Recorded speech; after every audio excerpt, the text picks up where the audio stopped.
उमापतिं सुरगुरुं वन्दे जगत्कारणं वन्दे पन्नगभूषणं मृगधरं वन्दे पशूनां पतिं वन्दे सूर्यशशाङ्कवलिनयनं वन्दे मुकुन्दप्रियं वन्दे भक्तजनाश्रयं च वरदं वन्दे शिवं शङ्करम् ॐ मृत्युञ्जयाय रुद्राय नीलकण्ठाय शम्भवे अमृतेशाय शर्वाय महादेवाय ते नमः।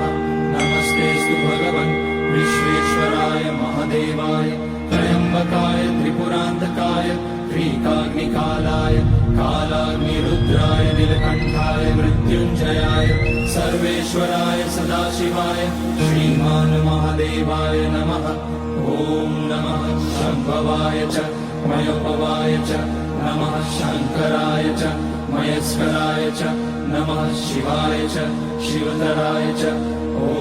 त्र्यम्बकं यजामहे सुगन्धिं पुष्टिवर्धनम् उर्वारुकमिव बन्धनान् मृत्योर्मुक्ष्यमामृतात् नागेन्द्रहाराय त्रिलोचनाय भस्माङ्गराय महेश्वराय चन्द्रार्कवैश्वानरलोचनाय तस्मै वकाराय नमः शिवाय यज्ञस्वरूपाय जटाधराय